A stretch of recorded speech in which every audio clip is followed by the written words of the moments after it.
So talking about Eskimi and about our numbers and what we are capable of doing, today I will present some cases from other markets. I will show what kind of capabilities we can bring to Sri Lanka market.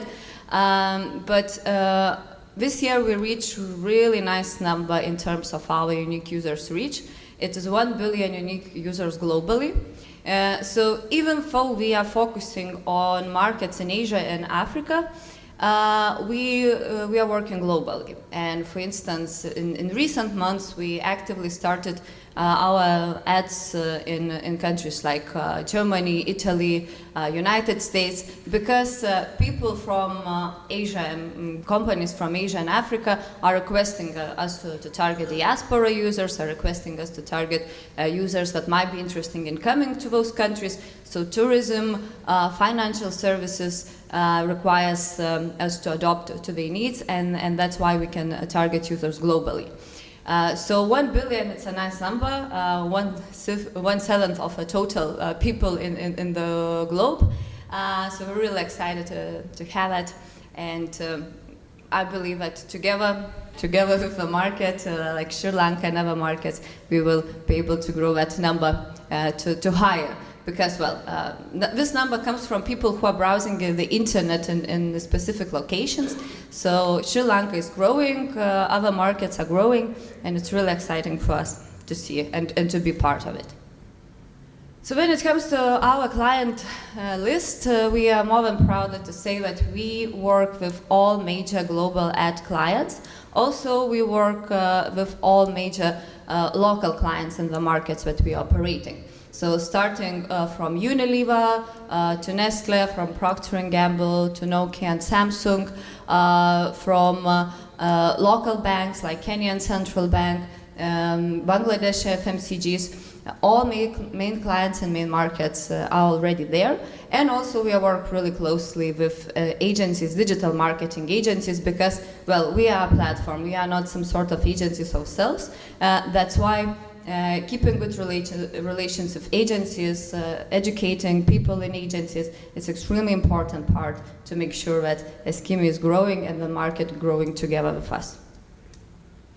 So that 1 billion number comes from 35 markets now. As I said, Asia and Africa are main continents, but we can reach people in different locations around the globe. I will show one case for initial coin offering client, so cryptocurrency related one, so globally we want to reach everyone possible, so we are dealing with that.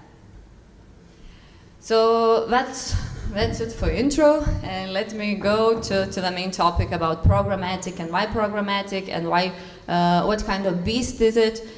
Is it really that complicated? Do you need some programming knowledge if you want to use programmatic?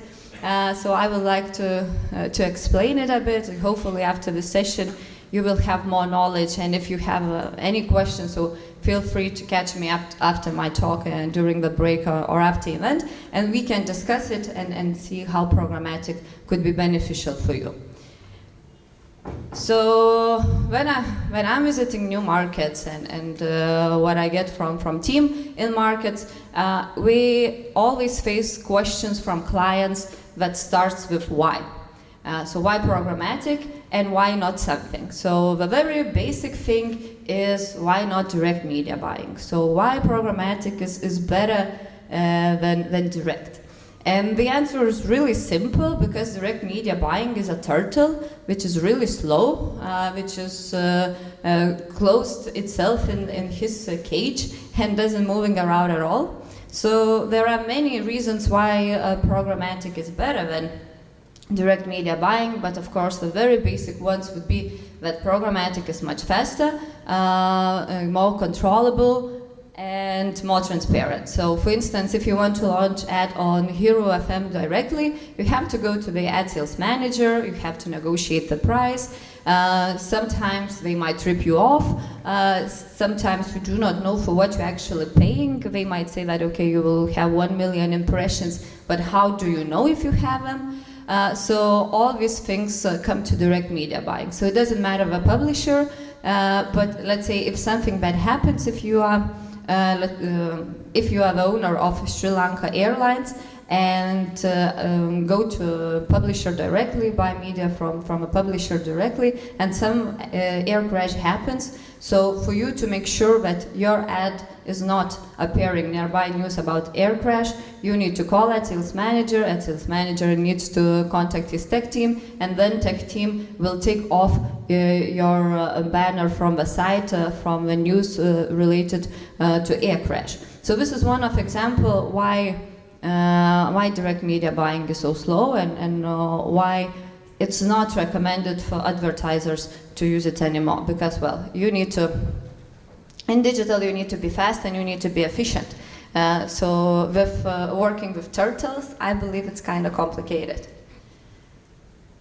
Another question would be, why not ad network? And ad networks, well, they seem pretty good. They have several publishers integrated. You can automatically push your ads to those ad placements. So why not work for them?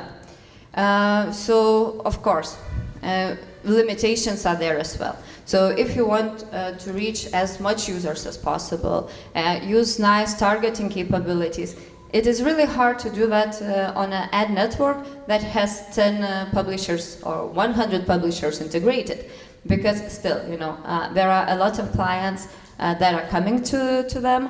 That means that price is increasing. Also, in most cases, publishers for ad networks give really limited number of impressions, because, well, publisher, he also needs to earn some money.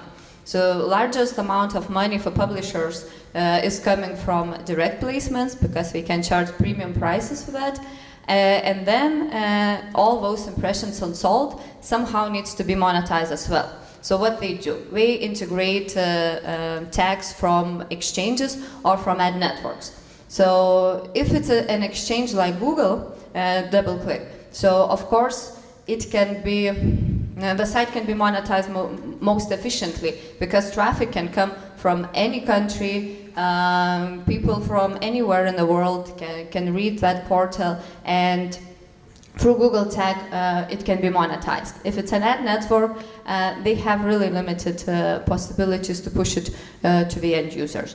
So that's why with ad networks some limitations appear in terms of reach. In terms of targeting, in terms of other capabilities, there are also some limitations. Some ad networks, yes, they have data, some sort of data about the users, about the browsing habits, but still it's way limited compared to programmatic tools. And I'm not talking about Eskimi, I'm talking about programmatic in general, and what it can offer to advertisers and ad buyers.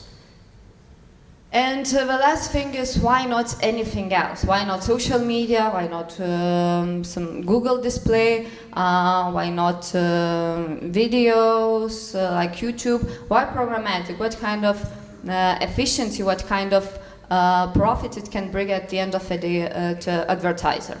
So in 2015, questionnaire was given to main marketers in United States and United Kingdom. So, well, markets that are way more advanced compared in media buying and in measuring efficiency. So what they told, more than 60% told that programmatic increases efficiency. Other answers are that it reduces overall advertising cost. It gives ability to optimize and target the right audience in the real time. It gives higher return on investment. It gives opportunity to leverage first-party data, ability to build effective cross-device campaigns, and a few other things. So basically, all main ad spenders already confirm that programmatic is the key, and it helps them to buy media more effectively.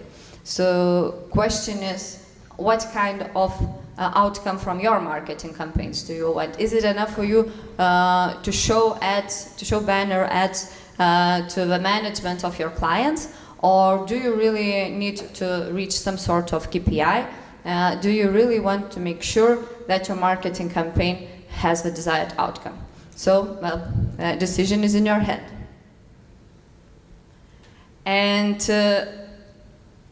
in this part, I'm going to talk about some cases. Who chooses programmatic, when client chooses programmatic. Because many times when we are pitching programmatic to our clients, when we are pitching this media buying tool, this media buying process, they say it's not for me. And by it's not for me, it can have a lot of meaning. So it's not for me because our agency has the tool itself. It's not for me because I don't understand it. It's not for me because me as a media planner, as a media manager in the company, I will have to learn a new thing. And this is the worst case. Because sometimes, yes, you can understand that if there is some solution already there, it might be hard for the client to overcome it. But if client is too lazy to learn a new platform, this really drives me crazy. Because, well, the question is, again, what kind of outcome do you want to have? If marketers, big marketers, are already there and they choose the platform, so the question is, why are you still not doing it? Why are you afraid of it? Are you afraid because it sounds somehow strange? Are you afraid because the reporting is not clear?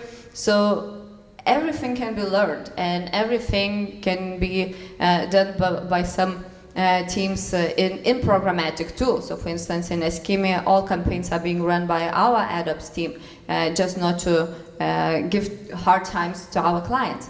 So it's not for me. Yes, it's not for you unless you want specific things. So if you want to have a control over your campaigns, if you want to make sure that ads are being shown efficiently in efficient spaces for efficient audiences, it is for you. If you want to target unique audiences and make sure that people that belong to your targeting group see your ads and engage with your ads, programmatic is for you. If you want a one-stop solution, programmatic is for you, meaning you don't have to go to several tools and try to read something from the reporting. Everything can be done in one place. Programmatic is for you if you want to find some efficient solutions, some new ways of technical ways of reaching people, if you want to stand out in terms of creatives. So programmatic is for you. And I believe to each of you sitting here, at least one point should apply. So I highly suggest to try programmatic out. And unless you try, you will never understand what kind of value it can give for you. Because programmatic media buying means media buying in an efficient way, in transparent way, in a very real time, at the given moment, identifying the people who is now online, knowing his or her behavior, knowing his or her technical information, location information, and many other different data points. So if you're keen on trying this out, so go ahead. It is a future, and this future is already here, so why not to test it? And here will be a few cases their clients tested it. So the very first one is effective solutions. And by effective solutions, I meant technical targeting capabilities. So this is a case from Bangladesh market, one of a telco, Grameenphone. We're often running data plan campaigns on Eskimi, and we want to reach users who belong to, who use internet actively, meaning they are on a high or very high data usage level. So these are two targeting options that are available on our platform. And we tried click to SSD campaign. So I remember really well when I first visited India like 5 years ago on my holidays, and I needed to buy a SIM card and upgrade a data plan. And then guys at the shop gave me a list of strange looking codes saying, okay, choose this one, dial it, and then you will have a data plan. And I was really surprised because in Europe we do not have anything similar.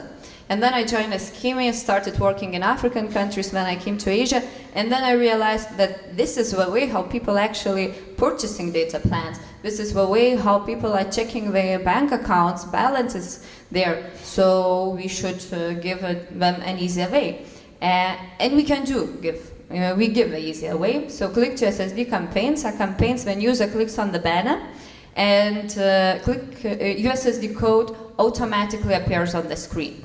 So it's not auto subscription. User still has to click dial to activate the data plan, but user does not have to quit the browser, open calling screen, then enter USSD code himself, and then click dial. Everything is already there, only one click away.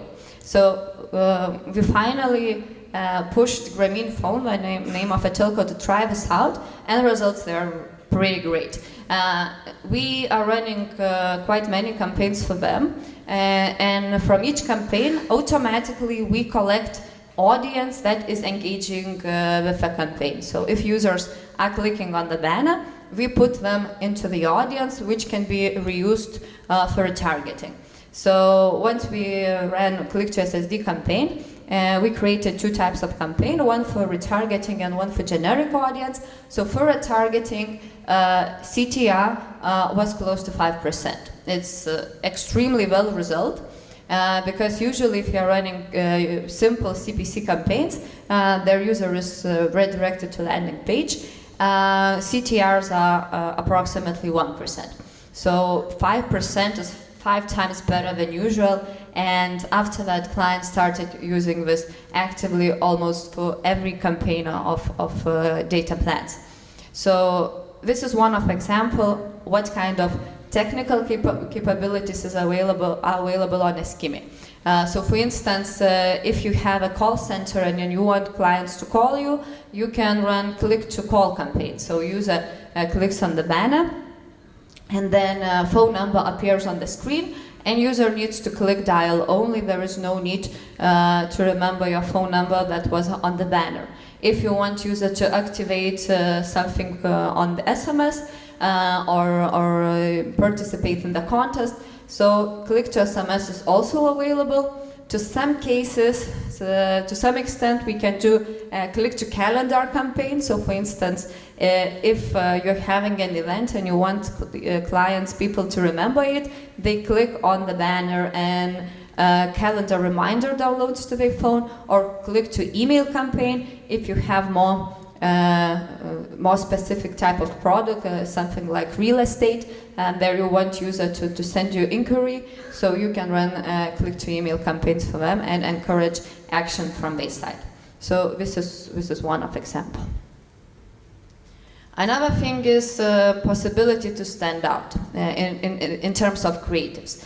So I believe if you talk to Živile, you already seen our rich media solutions. So rich media, those nice flying, shaking, scratching banners, Eskimi is capable of running. And we help clients with creatives not only in terms of technical preparation, because usually clients just need to share open files with us, and then we create a nice banner and then run it.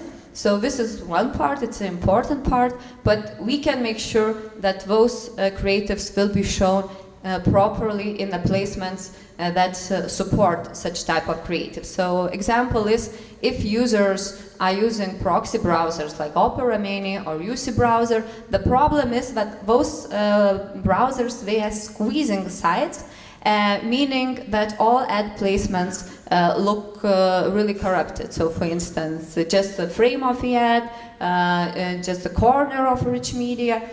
So if you run rich media, let's say on Google, and you reach those users who are on proxy browsers, it will result in the fact that they will see just a fraction of your ad, but you will be charged for it. So since we know that, we automatically exclude all placements that are not capable of support specific rich media format, and we make sure that we help you technical implementation, but also with the execution of a campaign. So one example was from another telco in Bangladesh. It's Axiata Group Telco Robi, so same group as Dialog here in Sri Lanka. And 1.5 months ago, 2 months ago, Bangladesh started with 4G campaigns, meaning that in the market 4G became available. So all telcos wanted to push the news that now we are capable of running 4G. And Robi was the very first telco in the market who collected 1 million 4G users. And we wanted to celebrate that with rich media campaign. So we did them some sort of a countdown banner, countdown to 1 million. They gave us integration with the internal data. So our technical team took the information via API to know how many 4G users are actually there with this telco, and we were pushing that number to the banner. So as you see numbers, we reached 12 million impressions in 5 days for the whole market of Bangladesh, and 5 million unique users in only 5 days. So 1 million unique users per day. The communication was really active. Because we wanted to celebrate, and we helped them to do that. Another case, recent case, is for Coca-Cola in Morocco. So one market that we recently started our operations at too, and Coca-Cola is official sponsor of FIFA, and Coca-Cola there wanted to communicate that they have a contest where you can win a trip to Russia yourself. So we launched in-ban a game. Basically, user he was able to navigate the plane, and if you collected a nice amount of points, you were shown a message that congratulations, now click here and submit yourself to the trip to Russia. So of course all people were able to submit themselves, but the gamification was a really nice way of interacting with clients, interacting with users who are into Coca-Cola, who are into entertainment, and who are into football. So we were targeting exactly those people, and this campaign is still on actually, and engagement rate is 14%, which is also really nice, knowing that people are usually just skipping the banners and not spending any time on them. So this is just a few cases. I believe since we have all our emails now with us, we will share some latest rich media innovations with you on email, so you can try this out and see how it looks yourself. Another case is from Bangladesh, also about better pricing. Since we can run multi-channel campaigns, we can easily compare what kind of results different channels bring to the same client. By running multi-channel campaigns, I mean that some clients, big clients, give us all of the media, and our ad ops team are managing it for them. So of course, together with agencies are providing all media plans and strategies, but we just implement that into the final campaign, and we as a platform have official integration with Facebook. So if we are running campaign for client on Facebook, they can see results on our dashboard, and same if we run AdSense campaign, client can see all results on one dashboard, and then we can compare that and see what kind of benefits each tool is giving to the client, and then client's agency decide how to adjust the spend. So comparison is Eskimi versus YouTube. We had one FMCG running campaign on both platforms through Eskimi, so numbers are really nice. YouTube, okay, so you cannot see those numbers, but I will tell it. In Eskimi, CPC and CP, okay, let me check. Okay, yeah. So CPM was close to $6 on YouTube and 70 cents on Eskimi. So numbers are extremely different. Same was with CPV. CPV on YouTube was approximately 10 cents or more, and on Eskimi it was 0.001.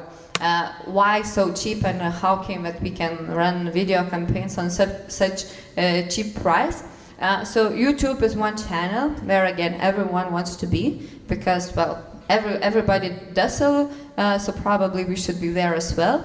But competition is huge, pricing is way higher, and we in Eskimi have that in-banner video solution. So in-banner video means that we are showing ads in all placements of 300 to 250 banner sizes. So even publisher doesn't have a video placement supported in his site or his app, we can still push video there.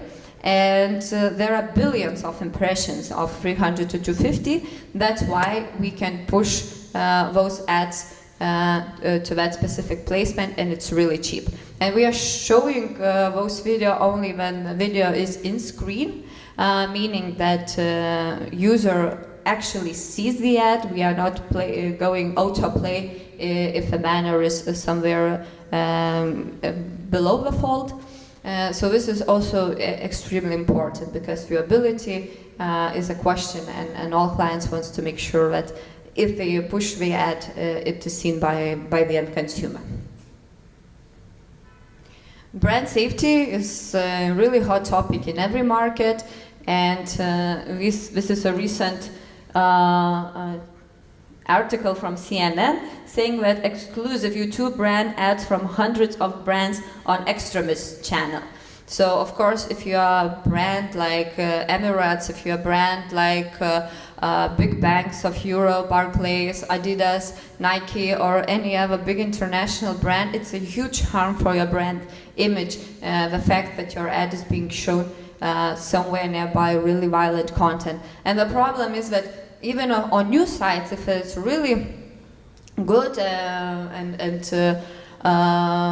popular site of a country, but it's a news site. So there are good news and there are bad news, and you are paying a huge money when you select specific packages of sites to appear specifically on those sites, but it might be that your ad will still be shown nearby specific content. So what do we do, and how we can avoid that? So we have both internal and external tools that help with brand safety. So internal tools, we have like 20 different categories of sites and apps that we automatically exclude from our targeting list. So these are dating, adult-related content, violence-related content, betting-related content. So everything is automatically excluded from there. Also, some clients request to exclude specific sites because they have some bad relations with them. So it often happens in local markets, with local publishers saying, okay, I don't want to be shown on site XYZ because, well, we are not good friends. So we can do that as well. And also there are third-party tools. So third-party tools, most of our clients are usually using Double Verify. So it's international third-party tool approved by all international organizations. So clients give us categories of content that they do not want to be shown with. So starting from war news, crime, home violence, politics, there are many topics that you can select from, like 100 or more. So they choose it, we select it on Double Verify, and we make sure that we are, not we, but actually Double Verify make sure that even if we are buying impression, they check the content behind that ad placement, and if it's not relevant to the content that brand wants to be shown with, so they automatically exclude it. And this is the example what kind of reporting we are sharing. This is a Double Verify reporting. This is the case from Unilever in Bangladesh. So basically, we can see that 5% of impressions were blocked, meaning that those impressions fell under the category of some harmful content. So we can help to assure that your ad will not be there. Data, I would say, is the most important part about our DSP and DMP. Because traffic is easy part. You know, you can integrate with publishers, and if you are ad network or if you are any programmatic tool, you can integrate with them and push it really easily. But push it to the right audience, to the audience that is in the right location. This is the thing, the point where art begins. And we are happy that together with our traffic part, we have data part, so Eskimi DMP, where we are collecting all information about users, what they are doing online. So each user in the country has his unique DMP ID in our platform. So we don't know any personal data, names, last names, phone numbers, email addresses. We just know that now ID number 12345 is online, that he is on Android device, that he is on a Samsung phone, that he is spending 10 minutes daily on cricket-related sites, then he goes to Candy Crush and plays it for 2 hours, usually in the time when the traffic jams are happening. So all information is stored there. We can identify really specific location user is at. This is the geofence targeting. We can identify that user is browsing on specific site, really specific content related site, and then we can retarget that user anywhere else. So this is the strongest thing from Eskimi: data and knowledge about user behavior and possibility to give it to our clients. So data can come from many sources, from the content that you are using, from the fact that you're browsing in one location and then another, from the fact that you have more than one SIM in your device, and many other different points. And in most cases, our clients come to us and ask, okay, I need to target user that has some specific features, so can you do it? And since DMP is our own, we are not buying any data from any third-party sources, we can do any specific targeting. So for instance, multi-SIM targeting was recently, last year, introduced by Eskimi because our clients requested us to do that, since we want to identify which SIM card is a primary for data, and they want users to encourage to use base SIM more for browsing on the internet. So there will be a few cases for data. One of them is diaspora. So Indian client requested to target only Tamil-speaking users and offer some financial services. So basically, if a user is now in any country, they want them to send money to their parents or something, because probably if they are abroad, so they are working there and they have more money and they are sending it to their clients. So for instance, clients like Western Union are clients that can use it. And what we offered them, so for instance, in United States, we have more than 7 million users who are speaking in specific language from India. And they ran this campaign and reached exactly those users who are there. So this can be done for targeting people who are interested in, who might be buying local real estate, who might be doing any other action, that like buying airplane tickets back to Sri Lanka or back to India or any other country, and so on and so on. So diaspora targeting is one of the nicest targeting solution we have. Luxury brand. So case from United Arab Emirates. Clients wanted to make sure, one agency wanted to make sure that we can reach users who would be interested in buying really premium products like Rolex watches. So where to reach those people and how to understand their way, what they are doing and what kind of browsing behavior they have. So we did it a bit different way. We just geo-fenced specific location in Dubai. This is Palm Jumeirah, and in that location there is some private villa areas. So if you can live here, that means that you can definitely buy Rolex or Maserati. So number of users are not very high. Just so 10,000 means people who are in that location and doing some action there. So it's not very high. but it gives opportunity to reach really specific audience and really premium one. Telcos are our main clients in most of markets, and we have a lot of unique capabilities for them. So we can identify multi-simmers, we can identify data consumption levels, and we can identify connectivity types. So let's say a user is now on 3G connectivity because his SIM card is 3G, but has 4G enabled device, so we can push them a message, upgrade your SIM and use 4G efficiently. So case from Bangladesh as well, Banglalink, one of the telcos there, we wanted to run comeback campaigns for users, meaning that user of Banglalink haven't been active on his SIM for more than 90 days. So we were pushing a message to them with a unique offer, saying come back and get 12 GB data, something like that. And it was really efficient campaign. We pushed like 15 million impressions to those users on cross-device, showing that okay, Banglalink is really have a nice offer for you. And CTR rate was good, meaning that users were interested in the offer. Of course, now we are waiting from the results from Banglalink because operator itself only can tell if it was actually successful or not. Also, in some time on our GMP, we will be able to see if clients came back or not to Banglalink.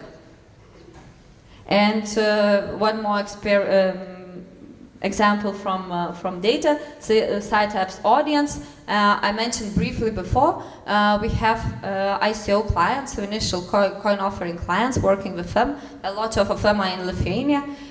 So cryptocurrency related, they have they tokens and they want to push it to users globally. So what we did, we created a site pool of sites that are related to cryptocurrency. Usually it's really expensive to advertise there. CPMs in countries like Italy or UK are more than 10 USD. So we just collected users who were actually there and we were showing them ads on other sites and apps anywhere where they're browsing. So it is also really nice solution for them. They are still reaching same users who might be willing to invest into crypto, but they do not have to pay that much. Of course, everything we see after some time, if people are investing or not, but that very first layer, identifying targeting group, targeting audience, is here with sites and apps list. So yeah, data sources are many. If you have local resort promotion, you can identify local travelers because we can see that they were browsing it in Colombo now and then in any other city of Sri Lanka.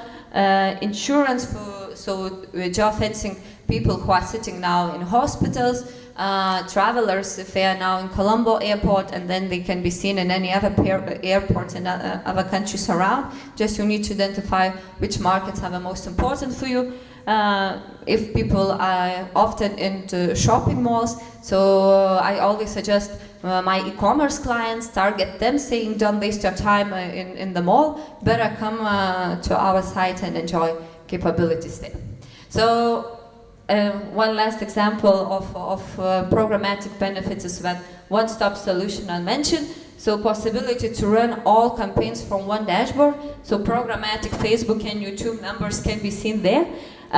Basically, clients can identify what kind of CPMs, what kind of reach, what kind of unique reach in a new user groups, different platform brought to the given campaign, and then they can optimize where to spend more money and where to spend less money just to make sure that campaign brought the most efficiency. And another good thing is that if you're capping users, if you do not want one user to see your ad more than 5 times, so you can do the capping on one dashboard, because if you're running campaigns separately on Facebook, YouTube and Programmatic, it's impossible to identify that users are duplicating and seeing your ad, because, well, everything is being managed from different sources.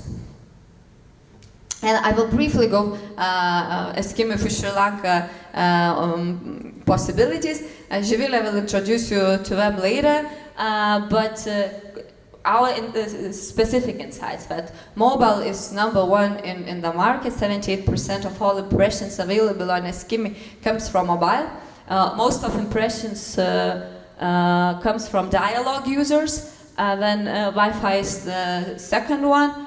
Third one is Mobitel, Airtel, Hutch and Etisalat. Most of users are on Android phones. So if you're running app install campaigns and you want to promote it to iOS users, you have to keep in mind that there is really limited number of them, so you better prepare yourself for higher pricing, while on Android it should be cheaper. Also, there are 3% of users in the market that are on some unknown operating systems, so it can be some sort of Chinese devices that have their own internal operating systems inside there. So you are missing those people if you are targeting them on, if you want to reach them on any other tools. When it comes to banner formats, so our insight for the market is go for native banners. Native is number one everywhere. It has, well, largest amount of impressions in the market here in Bangladesh, in Nigeria, in Kenya. So it is extremely important if you want to maintain the high reach and better CTRs. So native is the answer for that. So native is really good because it blends into the content, and it does not look that annoying for the end user, and it provides more information. So for native, you have to give us two banner formats, two picture formats, an icon of yours, and then short description about the product. And then system automatically combines all these materials and push it to almost all available banner placement. So that's why it's much more efficient, because system itself knows how to push it and in what kind of format to push it. Should it be bigger image? Should it be smaller image? So for you it's also easier, because instead of preparing 20 different banner formats, it is enough to give only the things that are required for native. So data, we can give open data, open information about users. It's a free of charge, so if you're running media campaigns, you do not have to pay additionally. For now, when it comes to user interest, here are numbers from Sri Lanka. So we have 13 million unique users that we know their interest about.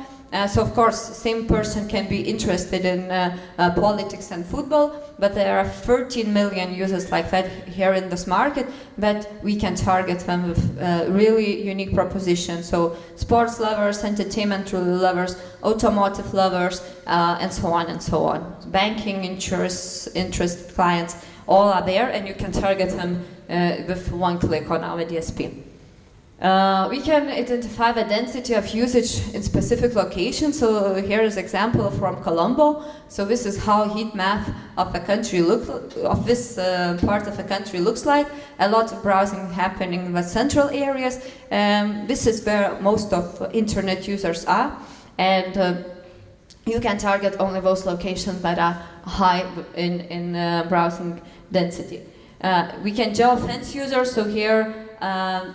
I did a search on university near Colombo, and now a system on Google Map just shows where universities are, and you can target those locations and collect students and then retarget them with student loan campaigns or some youth-related campaigns. Here I've chosen the largest stadium in the city. So you can target that particular location of people who came to watch cricket, and then you can retarget them with other events, sports-related events. You can show them probably music events and something that is relevant to the people who are not only interested in entertainment, but actually goes there and enjoys some sort of entertainment. And the very last thing I wanted to say, that huge advantage of Eskimi in every market is that we can run local banners, because in most cases, if you go to Google directly, Google does not approve such banners. But since we have integration with Google's DoubleClick and we have all of the inventory and we are trusted partner of Google, we have got global agreement with them, we firstly check those banners and our ad ops approve them. And if we are working with main clients of a country, we know that they are not pushing any violent content, any nudity-related content, any forbidden content. So we approve it, and since approval from us is there, then Google approves it easily. So all campaigns in local languages can run on DoubleClick, and it's really important for markets like Sri Lanka because people might speak English, but usually they don't read. And I have some experience from Bangladesh, click-to-call campaign. There were 2 lead forms, and their users came to the landing site page and had to submit their personal information, and then call center people called them. So those who submitted information in English, they didn't know where we put it. So call center people called them and asked, so do you want internet broadband in your house? It's no, I don't know. Where did you get my number? And those who submitted in Bengali form, Bangla form, so they totally understood what they are doing and where we are submitting the information. So again, if you are promoting a mass brand, a brand for people that maybe are not well educated and maybe have less purchasing power, but they still need to eat, they still need to call people and to browse the internet, they still buy shampoos and so on. So keep that in mind, that showing ads in local language and possibility is here. You just need to choose the right tool. So that's it. I was talking for quite long, I believe. So thank you all. I'm not sure if we have time for questions, probably not. So thank you for your attention. Thank you, Agne. Have anybody has questions? Quick ones. My name is Danushka. Thanks a lot for all that information. Just a quick question that I have. How do you differ yourself from a growth marketing platform? From which? Sorry. From a growth marketing platform?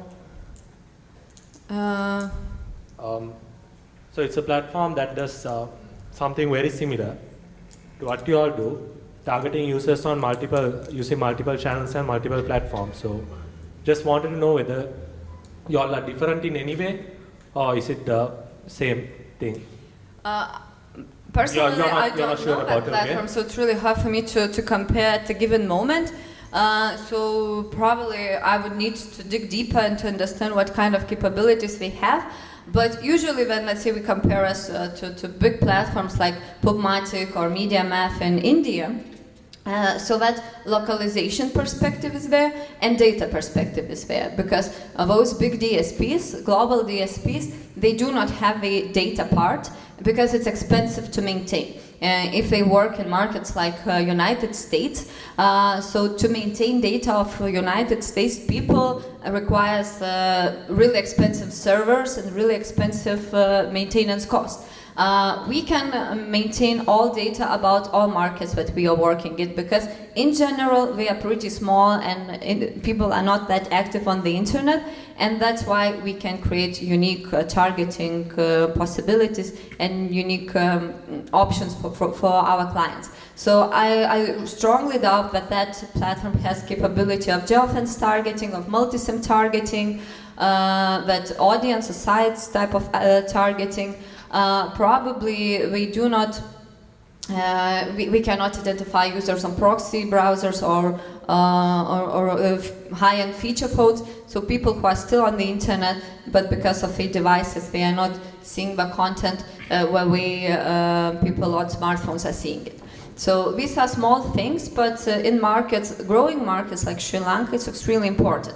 So the thing is that most of global DSPs, most of global networks are designed for countries with very fast internet and people on smartphones. But markets that we are working at, the internet is the slowest in the world, and also people are on really old devices because, well, we do not have enough money to buy new ones.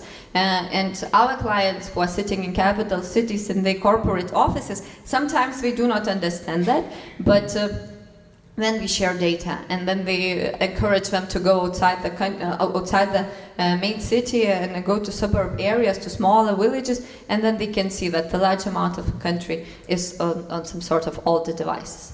So I would say that data and the reach part. So we have integration of DoubleClick with Facebook, Rubicon, OpenX, Smart Home, OPUP, all global major exchanges, and then we analyze the data and adopt it to local markets. So that's our biggest advantage, I would say. Thank you. Actually, now what I informed growth marketing would be, say for an example, we want to target a specific user, right? And then we want to target that specific user on multiple channels. Right now, growth marketing would enable me to do that.